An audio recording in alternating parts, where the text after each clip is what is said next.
ఇక varicose veins నుండి విముక్తి పొందండి. ఎవిస్ వాస్కులర్ సెంటర్ ఇప్పుడు మన KPHP లో గ్రాండ్ ఓపెనింగ్ ఏప్రిల్ 4వ తేదీన. నమస్తే, welcome to Suman TV news. నేను మీ సాయి. పవన్ కళ్యాణ్ ఆంధ్రప్రదేశ్ ఎన్నికల ప్రచార పర్వం మొదలుపెట్టినటువంటి కొంత సమయంలోనే మరలా ఆ టూర్ క్యాన్సిల్ అయినటువంటి పరిస్థితి. కొన్ని అనారోగ్య కారణాల రీత్యా పవన్ కళ్యాణ్ ప్రచార టూర్ని విరమించుకొని ప్రస్తుతానికి ఆ టూర్ మొత్తం కూడా షెడ్యూల్ అంతా కూడా క్యాన్సిల్ చేసినటువంటి పరిస్థితి.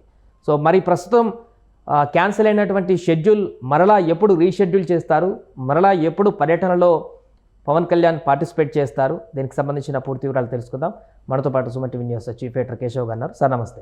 నమస్తే. పవన్ కళ్యాణ్ జనసేన అధినేత పిఠాపురంలో 2-3 రోజులు కొంత ప్రచార పర్వాన్ని స్పీడ్ పెంచారు, ఇంకా దూసుకు వెళ్ళిపోతున్నారు అనేటువంటి సమయంలోనే అనారోగ్య కారణాలతో ప్రచారం ఆపేశారు. సో మరలా ఎప్పుడు వెళ్ళేటువంటి అవకాశం ఉంది? బ్రేక్ అయినటువంటి ప్రచారం తోటి అక్కడ కార్యకర్తల్లో ఏమైనా నిరాశ నెలకొనేటువంటి అవకాశం ఉంది? అంటే పవన్ కళ్యాణ్ పిఠాపురంలో 4 రోజులు క్యాన్వాసింగ్ కండక్ట్ చేశారు వరుసగా. అదే సమయంలో ఆయన పార్టీకి సంబంధించినటువంటి నాయకులతో సమీక్షలు, కూటమిలో నాయకులతో సమీక్షలు ఇవి నడిపారు. బహిరంగ సభలు నిర్వహించారు. తన నియోజకవర్గం అంటే ప్రజల్ని ఓన్ చేసుకునేటువంటి విధానాన్ని ఆయన మొదటిసారిగా గత ఎన్నికలతో పోల్చి చూసినప్పుడు మొదటిసారిగా పిఠాపురంలోనే ఆయన ప్రదర్శించారు. పిఠాపురానికి ఒక రూట్ మ్యాప్ కూడా అంటే రోడ్ మ్యాప్ కూడా ఇచ్చేసారు. ఇంటింటి కూడా వెళ్ళి కూడా ప్రచారం చేసినారు. ఇంటింటి ప్రచారం నిర్వహించారు. 3 మండలాలు ఉన్నాయి. 3 మండలాల్లో ఆయన కాలిబాటలో వెళ్ళారు. ఆయన నడుచుకుంటూ ప్రతి ఇంటికి వెళ్ళారు. అలానే సభలు నిర్వహించారు. ఇవన్నీ కూడా కొత్తగా ఉన్నాయి రాజకీయంగా చూస్తే కానీ, అంటే పవన్ కళ్యాణ్ సిస్టంలో. బట్ ఒకటి ఏంటంటే ఆయన నేరుగా ప్రజలతో కలవడం, కలిసేటువంటి సందర్భంలో ఎదురవుతున్నటువంటి ఇబ్బందులు, కొంతమంది ఉద్దేశపూరితంగా బ్లేడ్లు లాంటి వాటితో గాయపరిచేటువంటి ప్రయత్నాలు చేస్తున్నారని, సెక్యూరిటీ గార్డ్స్ని, ఆయనకు ఉన్నటువంటి బౌన్సర్స్ని, ఆ వ్యవస్థని ఇబ్బంది పెడుతున్నారు. ఇవన్నీ కూడా బయటకు వచ్చినాయి. ఫైనల్గా ఆయనకి వైరల్ ఫీవర్ వచ్చింది. వైద్యుల సూచన మేరకు 3 రోజులు విశ్రాంతి అవసరం అనేటువంటి, కాబట్టి ఆరోగ్యం సహకరించినప్పుడు ఎవరు చేయగలిగేది ఏం లేదు. సో అందుకని ఆయన ఒక విరామం తీసుకున్నారు. అంటే ప్రజల మధ్యలోకి వెళ్ళేటువంటి విరామం మాత్రమే తీసుకున్నారు. రాజకీయ కార్యకలాపాలకు విరామం తీసుకున్నటువంటి దాఖలాలు కనిపించట్లేదు. ఎందుకంటే ఇప్పుడు అఫీషియల్గానే ఒక అనౌన్స్మెంట్ వచ్చింది. ఆయన అవనిగడ్డ క్యాండిడేట్ని అనౌన్స్ చేశారు. అలానే ఇప్పుడు అభ్యర్థిని మార్చాల్సినటువంటి రైల్వే కోడూరు నియోజకవర్గం పైన సమీక్ష ఏదో జరుగుతుంది. దాన్ని బట్టి ఎవరిని తీసుకోవాలి, ఆల్రెడీ అక్కడ గతంలో పోటీ చేసినటువంటి అభ్యర్థి బోనాసి సుబ్బయ్య అని చెప్పని ఉన్నారు, ఆయనని కన్సిడర్ చేయాలా లేదంటే మిత్రపక్షాల వైపు నుంచి చూసేటువంటి క్రమంలో టీడీపీ కూడా సహకరించాల్సినటువంటి అవసరం అక్కడ చాలా గట్టిగా ఉంది. వైసీపీ క్యాండిడేట్ చాలా స్ట్రాంగ్ క్యాండిడేట్ ఉన్నారు. సో ఇవన్నీ కురమట్ల శ్రీనివాసులు 4 సార్లు అక్కడ నుంచి రిప్రజెంట్ చేసినటువంటి నాయకుడు, ఆయనకే మళ్ళీ టికెట్ ఇచ్చింది వైసీపీ. సో ఇవన్నీ జరుగుతున్నటువంటి నేపథ్యంలో ఒక సమీక్ష పెట్టారు. ఆయన సమీక్షలో ఉన్నారు కాబట్టి బహుశా ఈ 3 రోజులు విశ్రాంతి తర్వాత యాత్రకు కావాల్సినటువంటి ప్రణాళికని సిద్ధం చేస్తారు. అలానే ఆ వ్యూహరచన కూడా జరిగేటువంటి అవకాశం కనిపిస్తుంది. ఎందుకంటే 4 రోజులు పిఠాపురంలో పర్యటించిన తర్వాత పిఠాపురంలో ఉన్నటువంటి సమస్యలు, ఆయన పట్టు పరిశ్రమ రైతులకు సంబంధించిన సమస్యల దగ్గర నుంచి ఉప్పాడ కోత వరకు ప్రస్తావించారు. అలానే రైల్వే టూరిజం సర్క్యూట్స్ డెవలప్మెంట్తో పాటు అక్కడ ప్రజలకు కావాల్సినటువంటి అవసరాలు, ప్రధానంగా ఆ నియోజకవర్గ ప్రజలకు కావాల్సినటువంటి ఎంప్లాయ్మెంట్ జనరేషన్ ప్రోగ్రామ్స్ పైన కూడా ఒక 9 అంశాలపైన జనసేన పార్టీ అధినేత ఒక క్లారిటీ ఇచ్చారు. సో ఇవన్నీ కూడా పార్టీ నాయకులు క్యాన్వాసింగ్ చేస్తారు. పార్టీ నాయకులు ప్రజల్లోకి తీసుకెళ్లేటువంటి ప్రయత్నం చేస్తారు. ఇంటింటికి డోర్ టు డోర్ క్యాంపెయిన్ చేస్తారు. ఇవి జరుగుతాయి. నెక్స్ట్ స్టెప్ ఏంటంటే ఆయన పార్టీలో జరగాల్సినటువంటి సమాలోచన తీసుకుని, ఎందుకంటే ఇంకా 10 రోజులు సమయం ఉంది కదా. ఇప్పుడు నోటిఫికేషన్ రావడానికి అయితే ఇంకా 15 రోజుల సమయం ఉంది. సో నోటిఫికేషన్ వచ్చేలోపు ఇవన్నీ సర్దుబాట్లు చేసుకోవాలి. అయితే ఆగిన యాత్రని బహుశా ఆయన ఇమీడియట్గా ప్రారంభించడానికి కసరత్తు చేసేటువంటి అవకాశాలు అయితే కనిపిస్తున్నాయి. తెనాలి వెళ్ళాలి యాక్చువల్గా. తెనాలి తర్వాత మళ్ళీ ఆయన ఉత్తరాంధ్ర నుంచి పర్యటన మొదలు పెట్టాలి. అంటే ఏ నియోజకవర్గాల్లో జనసేన అభ్యర్థులు ఉన్నారో అవన్నీ కూడా ఆల్రెడీ ఒక రూట్ మ్యాప్ తయారు చేశారు. నెల్లిమర్ల కానీ, అనకాపల్లి కానీ, అట్లానే విశాఖలో ఉన్నటువంటి ఇతర నియోజకవర్గాలు కానీ, కాకినాడ మీదుగా మళ్ళీ పిఠాపురం రావాలి అనేది ఒక రూట్ మ్యాప్. 9వ తారీఖున తెలుగు సంవత్సరాది ఉంది కాబట్టి ఉగాది, ఆ రోజు పిఠాపురంలో సెలబ్రేట్ చేసుకోవాలనుకున్నారు. సో నేను కూడా ఈ 3 రోజుల విశ్రాంతి తర్వాత నేరుగా మళ్ళీ పిఠాపురం వెళ్ళేటువంటి అవకాశాలు కనిపిస్తున్నాయి. లేదంటే తెనాలి మీదుగా పిఠాపురం వెళ్ళడానికి స్కోప్ ఉంది. ఒకరోజు ముందరంటే ఆల్రెడీ 3 రోజులు రెస్ట్ అన్నారు. 6వ తారీఖు 7వ తారీఖు మనం ఆ కౌంట్లో తీసేస్తే 8వ తారీఖు తెనాలికి వెళ్ళి తెనాలిలో సభా కార్యక్రమాలు నిర్వహించుకొని నేరుగా పిఠాపురం వెళ్ళడానికి స్కోప్ ఉంది. అంటే 9వ తేదీ సెలబ్రేషన్స్ మళ్ళీ పిఠాపురంలో చేయడానికి అవకాశం ఉంది. పిఠాపురం నుంచి ఉత్తరాంధ్ర పర్యటన మళ్ళీ ఆ దిశగా రూట్ మ్యాప్ చేసుకుని ఈ ఎలక్షన్ నోటిఫికేషన్స్ వచ్చే నాటికి ఒక రౌండ్ అటు ఉత్తరాంధ్ర నుంచి ప్రారంభించి గోదావరి జిల్లాల్లో పర్యటన పూర్తి చేయడానికి అయితే అవకాశాలు కనిపిస్తున్నాయి. ఇప్పుడున్నటువంటి పరిస్థితుల్లో ఎండలు కూడా తీవ్రంగా కొడుతున్నాయి తెలంగాణ కానీ ఏపీలో కానీ. దీనికి సంబంధించి రెగ్యులర్గా గ్రౌండ్లో తిరిగేటువంటి నాయకులే ప్రచారాన్ని మార్నింగ్ ఈవినింగ్ ఇట్లా షెడ్యూల్ చేసుకుంటున్నారు.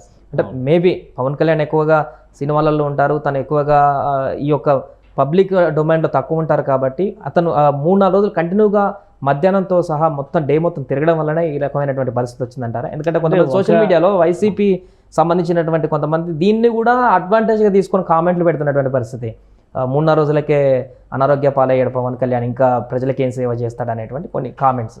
ఒక అపోహ ఏంటంటే సినిమా హీరోలు, ముఖ్యంగా హీరోలు, మిగతా నటులు పక్కన పెట్టేస్తే సినిమా హీరోలు బాగా సుఖానికి అలవాటు పడిపోయి ఉంటారు, ఎండ కన్నెరగని సుకుమారులుగా ఉంటారు అనే ఒక భ్రమ ఉంది ప్రజల్లో. ఎందుకంటే ఒక హీరో మెయింటైన్ చేయాలంటే అతని బాడీ ఫిట్నెస్ దగ్గర నుంచి ఈవెన్ డ్యాన్సుల దాకా చూస్తే కనుక మనం వీళ్ళకంటే ఎక్కువ కష్టపడేటువంటి అవకాశం ఉంటుంది. అంటే సౌకర్యాలు ఉండొచ్చు కానీ కష్టపడరని కూడా అపోహ అనమాట. ఎండలో షూటింగ్ చేయకపోతే అన్ని లైటింగ్లు వేసి దాన్ని ఎండగా చిత్రీకరించేటువంటి అవకాశాలు ఉంటాయి. అంటే ఒక సీన్ క్రియేట్ చేయాలంటే అన్ని రకాల ఎమోషన్స్ ఎలా అయితే ఒక నటుడు ప్రదర్శిస్తారో అన్ని రకాల వాతావరణాన్ని కూడా ఎదుర్కోవడానికి ప్రిపేర్ అయి ఉంటారు. సో అది చాలా సహజంగా జరిగేటువంటి ప్రక్రియ. ఇదంతా వీరి మీద వాళ్ళు, వాళ్ళ మీద వీళ్ళు చేసుకునేటువంటి విమర్శలు, సోషల్ మీడియా స్టంట్లు తప్పితే అది వాస్తవాలు కావు. పవన్ కళ్యాణ్ ఒక సినిమా చేయాలంటే 100 రకాల కష్టాలని ఫేస్ చేసి ఆ సినిమాని ప్రజలకు కావాల్సినటువంటి అవుట్పుట్. ఎందుకంటే ఇప్పుడు ఆయన ఏదైనా ఒక సినిమా ఒక సన్నివేశం తీసుకుంటే కూడా మీరు ఆయన రోడ్డు మీద వెళ్ళేటువంటి సీన్ని స్టూడియోలో రోడ్డు సెట్ వేసి లైటింగ్ వేసి ఎండలాగా చూపించరు కదా. కొన్ని న్యాచురల్ సీన్స్, చాలా న్యాచురల్ సీన్సే కదా. ఇప్పుడు హిస్టారికల్ వచ్చిన తర్వాత మళ్ళీ స్టూడియో సెట్స్ పైన ఎక్కువ మోజు పెరుగుతున్నటువంటి పరిస్థితి ఉంది. పవన్ కళ్యాణ్ చేసే సినిమాలన్నీ కూడా సోషల్ మూవీసే కదా ఎక్కువగా. సో అంటే ఆయన ఏదో బయటకు వస్తే అలసిపోతాడు, ఇదైపోతాడు అనుకోవడం తప్పు. కాకపోతే ఏంటంటే ఆయన తిరిగినటువంటి విధానం, వరుస పెట్టి యాత్రలు చేసుకుంటూ వెళ్ళేటువంటి క్రమంలో వైరల్ ఫీవర్ వచ్చేదానికి అవకాశాలు ఉన్నాయి. ఎందుకు ఇప్పుడు ఎండలు విపరీతంగా ఉన్నాయి. నిజంగానే చూస్తే ఇప్పుడు 40 degrees ఇప్పుడే ఉంది. ఏప్రిల్ ఎండింగ్లోకి వచ్చి మే మిడిల్లోకి వెళ్ళేసరికి ఇంకెంత టెంపరేచర్స్ వస్తాయనే దాని మీద ఆందోళన ఉంది. సో ఇవన్నీ కూడా ప్రకృతి పరంగా వచ్చేటువంటివి, ప్లస్ వాటిని ఎదుర్కోవడానికి ప్రిపేర్ అయ్యి డీహైడ్రేషన్ అయిపోయి పవన్ కళ్యాణ్ గారు ఒకవేళ స్టేజ్ దగ్గర లేదా సభా వేదికల దగ్గర లేదా ఎవరింటి దగ్గర ఆయన అలా ఒరిగిపోతే ఎండ దెబ్బకి. దీనికి సంబంధించి మొన్న ఒక వార్త కూడా వచ్చింది. అంటే ఈ మేలో జరిగేటువంటి ఎన్నికల కారణంగా ఓటర్లు కూడా చాలా వరకు దూరం అయిపోతున్నారు, పోలింగ్ బూత్లకు రాలేకపోతున్నారు అనేటువంటి ఒక చిన్న వార్త కూడా కనిపిస్తుంది. ఇబ్బంది ఎప్పుడూ ఉంటుంది. ఎందుకంటే ప్రతిసారి ఎలక్షన్స్ మన తెలుగు రాష్ట్రాల్లో అయితే, తెలంగాణ ఒక మినహాయింపు. ఎందుకంటే లాస్ట్ టైం కేసీఆర్ గారు ముందస్తుకు వెళ్ళారు కాబట్టి అదొకటి మినహాయింపు. నాకు తెలిసి నేను చూస్తున్నంత వరకు లాస్ట్ 25-30 years నుంచి ఆల్మోస్ట్ వేసవిలోనే ఎలక్షన్స్ జరుగుతున్నాయి. ఏప్రిల్ మే నెలలోనే ఎన్నికలు జరుగుతున్నాయి. ప్లస్ నవంబర్లో అప్పుడు పెడితే తుఫాన్లు వీటి సమస్య ఉంటుందనేటువంటి ఉద్దేశంతో కూడా గతంలో చాలా అవరోధాలు ఎదురైనటువంటి పరిస్థితి ఉంది. సో అందుకని వాతావరణాన్ని దృష్టిలో పెట్టుకొని చూస్తే మనది సమశీతోష్ణ మండలం, ఎటు నుంచి ఎటు చూసినా అన్ని సీజన్స్ ఒక రైట్ఫుల్ వేలో వెళ్తూ ఉంటాయి. కాబట్టి దాన్ని ప్రిపేర్ అయిపోయి మనం ఉండాలి. దానికి తగ్గట్టుగా వ్యవస్థలను మనం మలుచుకుని ముందుకెళ్ళేటువంటి ప్రయత్నం చేస్తాం తప్పితే ఎండ ఎక్కువ ఉందని అంటే అఫ్కోర్స్ ఈసారి ఒక బెనిఫిట్ ఇచ్చింది ఎలక్షన్ కమిషన్. ఇంటి దగ్గర నుంచి ఓటు వేయొచ్చు. 80 ఏళ్ల పైబడిన వృద్ధులైతే బయటికి రావాల్సినటువంటి అవసరం లేదు. అనారోగ్య కారణాలు ఉన్నటువంటి వాళ్ళైతే ఇంటి నుంచే ఓటు వేసేటువంటి ఒక వెసులుబాటుగా, ఈవెన్ ఫర్ జర్నలిస్టులు కూడా మీడియా ఫీల్డ్లో ఉన్న వాళ్ళందరూ రిపోర్టింగ్ హడావిడిలో ఉంటారు కాబట్టి ఓటింగ్ విషయంలో మినహాయింపు ఇచ్చి వాళ్ళకి పోస్టల్ బ్యాలెట్ ఉపయోగించుకునేటువంటి వెసులుబాటు కూడా కల్పిస్తామని డైరెక్ట్గా ఎలక్షన్ కమిషన్ ఆఫ్ ఇండియా ప్రకటించింది. కాబట్టి ఇంకా ఓటు వేయాలి అనేటువంటి కమిట్మెంట్ ఉంటే అనేక రూపాల్లో అనేక మార్గాల్లో ఓటు వేయడానికి ఆస్కారం ఉంది. అసలు మన ఓటుతో మనకు సంబంధం లేదనుకునే వాళ్ళ గురించి మనం ఎక్కువ మాట్లాడాల్సినటువంటి అవసరం లేదు. ఈరోజు కూడా ఎలక్షన్ కమిషన్ ఒక క్యాన్వాస్ నిర్వహిస్తుంది తెలంగాణలో. ఓట్ షేర్ ఎలా పెంచాలి, ఎందుకంటే ఇప్పుడు తెలంగాణలో చాలా రిక్వైర్మెంట్ ఉంది. ఎందుకంటే అసెంబ్లీ అండ్ లోక్సభ ఎలక్షన్స్ ఒకేసారి జరిగితే ఖచ్చితంగా పబ్లిక్ ఎక్కువగా క్యూ కట్టేటువంటి అవకాశం ఉంటుంది. ఓన్లీ లోక్సభ ఎలక్షన్స్ అనగానే కొంత నిర్లిప్తత వచ్చేటువంటి పరిస్థితి ఉంది రేపు. అందుకనే జమిలీ ఎన్నికలు అనేటువంటి నినాదాన్ని ఎలక్షన్ కమిషన్ కేంద్ర ప్రభుత్వం తీసుకుంటున్నటువంటి పరిస్థితి వస్తుంది. ఇవన్నిటిని మనం దృష్టిలో పెట్టుకొని చూస్తే తెలంగాణలో ఓటు షేర్ పెంచుకోవడం ఇంకా కష్టం కదా ఇప్పుడు. వాతావరణం కంటే కూడా ఓన్లీ లోక్సభకు ఓటు వేయాలంటే మనం ఆల్రెడీ దూర ప్రాంతాల్లో ఉన్న వాళ్ళు రావడానికి ఆసక్తి చూపించరు. ప్లస్ మనం ఆల్రెడీ లోకల్ బాడీ ఎలక్షన్స్ సమయంలో చూస్తాం 50% కూడా ఓటింగ్ జరిగేటువంటి పరిస్థితి ఉండదు హైదరాబాద్ లాంటి నగరాల్లో. సో ఇవన్నీ కూడా ప్రజలు తమకు తాము ప్రజాస్వామ్యం ఇచ్చినటువంటి ఒక బాధ్యతగా ఫీల్ అవ్వాల్సినటువంటి అంశం. ఈ ఓటు హక్కు కోసమే, ఈ రాజ్యాంగం అమలు చేసుకునే స్వయం ప్రతిపత్తి కోసమే మనం బ్రిటిష్ వాడితో 200 ఏళ్ళు కొట్లాడాం అనేటువంటి స్పృహ ఉంటే ఎవరైనా కానీ వచ్చి ఓటేస్తారు. ఆ స్పృహ లేని వాళ్ళని ఏం చేయాలి? వాళ్ళకి ఎడ్యుకేట్ చేయాలి, మనం వాళ్ళకి అర్థమయ్యేలా చెప్పేటువంటి ప్రయత్నం చేయాలి. కాబట్టి ఇక్కడ ఓటు పర్సంటేజ్ పడిపోయేటువంటి పరిస్థితి కానీ, వాతావరణం ప్రభావంతో ఓటర్లు బయటికి రానేటువంటి స్థితిగతులు కానీ ఇప్పుడు లేవు. అందుకని ఈ క్యాన్వాసింగ్ విషయంలో పవన్ కళ్యాణ్ ఒక వ్యూహాత్మకంగా ముందుకు వెళ్తున్నారు. మొదట ఆయన నియోజకవర్గాలు అంటే ఏవైతే జనసేన పార్టీ కంటెస్ట్ చేస్తుందో ఆ నియోజకవర్గాలు, తర్వాత ఉమ్మడి సభలు. ఇప్పుడు సభలు మొదలవుతాయి కదా, ఇంకొక 10 రోజుల తర్వాత ఉమ్మడి సభలపైన ఫోకస్ పెట్టాలి. మేనిఫెస్టో ఇవ్వాల్సినటువంటి బాధ్యత 3 పార్టీల కూటమికి ఉంది. జగన్మోహన్ రెడ్డి గారు ఉగాది రోజున మేనిఫెస్టో రిలీజ్ చేయడానికి ఒక ప్రణాళికను సిద్ధం చేసుకున్నారు. మరి 3 పార్టీలు కూడా రిలీజ్ చేయాలి కదా. నామినేషన్స్ వేసేదానికంటే ముందే మేనిఫెస్టో రిలీజ్ చేయడానికి ఎక్కువ అవకాశం ఉంది. కాబట్టి బహుశా 10వ తారీఖు తర్వాత ఈ వేగం ఇంకా పెరిగేటువంటి ఛాన్సెస్ ఉన్నాయి. ఆయనకి ఇప్పుడు వచ్చినటువంటి అనారోగ్యం కేవలం ఒక విరామం మాత్రమే. బహుశా ఒక 2-3 రోజులు అంటే బయటికి వెళ్ళేటువంటి పరిస్థితి ఉండకపోవచ్చు. కానీ ఆయన ఎక్కడున్నా కానీ కార్యకలాపాల నిర్వహణ అనేది ముందుకు సాగుతుంది అనడానికి సంకేతం ఈ అభ్యర్థుల ప్రకటన, మార్పులు చేర్పుల పైన చర్చలు, ఇవన్నీ కూడా అందులో భాగంగానే మనం చూడాలి. ఈ గ్యాప్ అనేది ఇప్పుడు నెక్స్ట్ షెడ్యూల్ మీద ప్రభావం చూపించే అవకాశం ఉందంటారా జనసేనలో? ఎందుకంటే సమయం మిగతా నియోజకవర్గాలకు అప్పుడున్నంత తక్కువ కేటాయించడానికి ఆస్కారం ఉంది. అంటే ఎట్టి పరిస్థితుల్లో అది ప్రభావం చూపించే అవకాశం లేదు. ఎందుకంటే నియోజకవర్గాల పరంగా చూసినా కానీ 20 నియోజకవర్గాల్లో ఆయన ప్రచార సభలు నిర్వహించాల్సి ఉంటుంది సొంత పార్టీకి సంబంధించి. నియోజకవర్గంలో వీలైనంత ఎక్కువ సమయం కేటాయించాలి. అందుకే మొదటి 4 రోజులు అక్కడే ఆయన బస చేస్తున్నటువంటి పరిస్థితి ఉంది. మంగళగిరి పార్టీ ఆఫీస్ కంటే కూడా పిఠాపురం పార్టీ ఆఫీస్ నుంచి యాక్టివిటీ నిర్వహిస్తాం మేము అనేటువంటి మాట ఆల్రెడీ జనసేన పార్టీ నాయకులు చెప్పేశారు. అలానే ఆయన అక్కడ బస చేయడానికి కావాల్సినటువంటి ఏర్పాట్లు కూడా చేసేసారు. కాబట్టి అది పెద్ద ప్రభావం చూపించదు.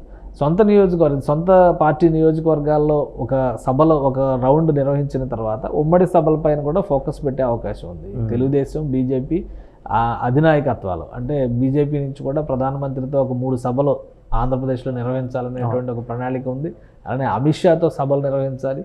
అలానే రాజ్నాథ్ సింగ్ లాంటి నాయకులు కానీ, యోగి ఆదిత్యనాథ్ లాంటి వాళ్ళు కానీ వీళ్ళందరినీ కూడా అంటే బీజేపీలో లెజెండ్ పర్సనాలిటీస్గా ఎవరినైతే వీళ్ళు ట్రీట్ చేస్తున్నారో వాళ్ళందరినీ కూడా ఏపీ తీసుకొచ్చేటువంటి ప్రయత్నం బీజేపీ నాయకులు కూడా చేస్తారు ఖచ్చితంగా.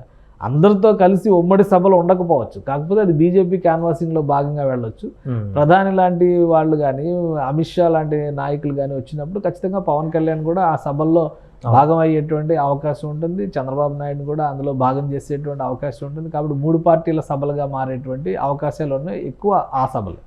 సో వీటన్నిటికీ టైం కేటాయించేటువంటి అవకాశం ఉండాలి కదా. అందుకని ఇవన్నీ దృష్టిలో పెట్టుకొని షెడ్యూల్ చేస్తారు. నేను అనుకోవడం ముందుగా తెనాలి వెళ్ళి తెనాలి నుంచి పిఠాపురం వెళ్ళడానికి ప్రణాళికని ఇంకో రౌండ్ సిద్ధం చేసుకుంటారు పవన్ కళ్యాణ్ అని అనిపిస్తుంది. Right sir. సో మొత్తానికి అది పవన్ కళ్యాణ్ షెడ్యూల్ బ్రేక్ వచ్చినప్పటికీ కూడా తొందరలోనే ఉగాదిలోపే మరలా రీషెడ్యూల్ కూడా అయిపోయి అన్ని నియోజకవర్గాలను కవర్ చేసేందుకు సిద్ధమవుతున్నారు. ఇప్పటికే రివ్యూలు కానీ మిగతా పార్టీ కార్యక్రమాలకు సంబంధించి ఇంట్లో నుంచే మానిటరింగ్ కూడా చేస్తున్నటువంటి సందర్భంలో తొందరలోనే 2వ షెడ్యూల్ అంటే ఎప్పుడైతే రద్దయినటువంటి ఈ షెడ్యూల్ కూడా మరలా ప్రిపేర్ చేయడానికి సిద్ధంగా ఉన్నట్టుగా కనపడుతుంది. సుమన్ టీవీలో మీ పర్సనల్ అండ్ బిజినెస్ ప్రమోషన్స్ కోసం కింది నెంబర్కి కాంటాక్ట్ చేయండి.